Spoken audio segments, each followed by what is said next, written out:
Hello guys, today we'll be reading the Russian sleep experiment. Part 1. This will take like ages because I have to record for like 15 minutes, not seconds. So let's get this over and done with within that time. So let's go. Russian researchers in the late 1940s kept 5 people awake for 15 days. Using an experimental gas-based stimulant. They were kept in a sealed environment to carefully monitor the oxygen intake so the gas didn't kill them, since it was toxic in high concentrations. This was before closed circuit cameras, so they had only microphones and 5-inch thick glass porthole-sized windows into the chamber to monitor them. The chamber was stocked with books, cots to sleep on, but no bedding, running water, and toilet. And enough dried food to last, for over a month. The test subjects were political prisoners deemed enemies of the state during World War II. Everything was fine for the first 5 days. This subjects hardly complained about having any having been promised falsely that they would be freed if they submitted to the test and did not sleep for 30 days. Their conversations and activities were monitored, and it was noted that they continued to talk about the increasingly traumatic incidents in the past, and the general tone of their conversations took on a darker aspect after the 4-day mark. Next paragraph. No.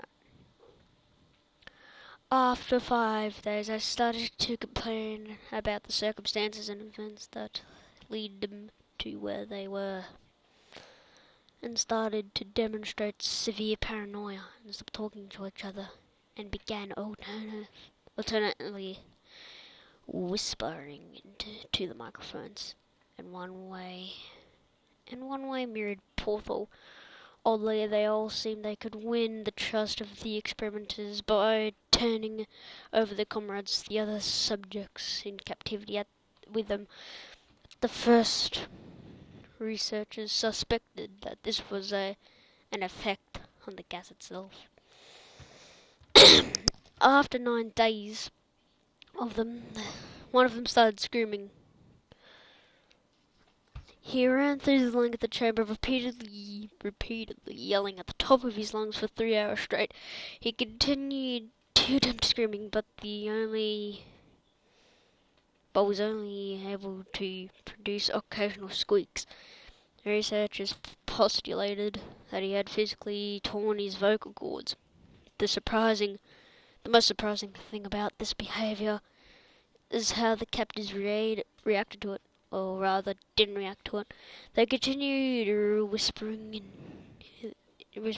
to the microphones until all of the second captives started screaming. The 2 non-screaming captives took the books apart, smeared page after page with their own faces, and pasted them calmly over the glass portholes.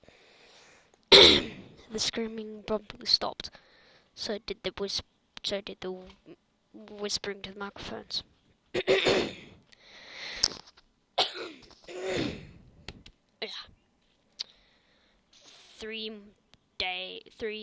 After 3 more days passed, the researchers checked the microphones hourly to make sure they were working, since they thought it was impossible no sound could be coming with 5 people inside. The oxygen consumpted, I don't know how the fuck that word is pronounced, in the chamber indicated that all 5 must be alive. In fact, it was the amount of oxygen 5 people would consume at a very heavy level of strenuous exercise. On the morning of the 14th day, the researchers did something they said They will not get a reaction. They will not do to get a reaction from the captives. They use the intercom inside the chamber, hoping to provoke any response from the captives. They were afraid were either dead or vegetables. Really.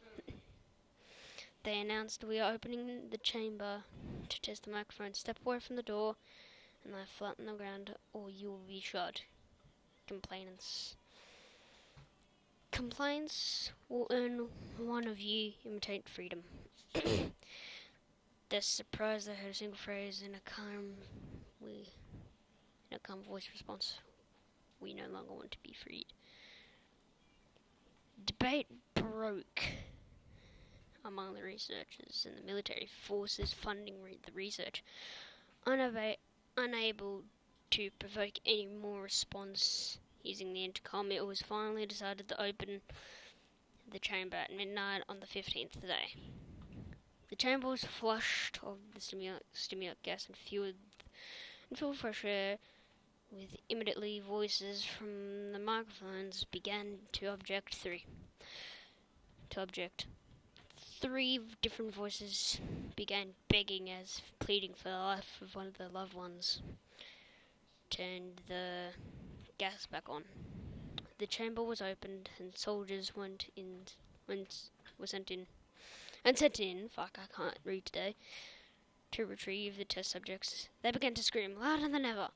So did the soldiers when they saw what was inside. Four of the five subjects were still alive, although no one could rightly call the state in out of life. The food rotations past day 5 had not much been touched. There were chunks of meat from the dead test subjects' thighs and chest stuffed into the drain of the center of the chamber, blocking the drain and allowing 4 inches of water to accumulate the floor. Precisely how much water was on the floor was actually blood. Was never determined. All 4 surviving test subjects had a large portion of muscles and skin torn away from their bodies.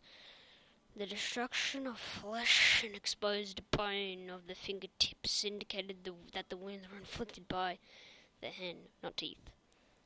As the researchers internally thought closer, the examination of the position and the angles of the wounds indicated that most of them, not all of them, were self-inflicted. The abnormal organs below the rib cage, all 4 test subjects, have been removed while the heart and lungs and the diaphragm remained in place. The skin and muscles was attached to the ribs has been ripped off, exposing the lungs and rib cage. All the blood vessels and organs remained intact, had just been laid out on the floor, fanning out around the eviscerated but still living bodies of the test subject. The digestive tract of all 4 could have been seen as working, digesting food. Quickly became apparent what they were digesting of their own flesh had been ripped off and eaten over the course of days. I will stop there because I don't want to read anymore. Why? Because I'm beginning to lose my voice a little bit. I don't know if you can hear it, but I'll end it right here, right now. Stay tuned for part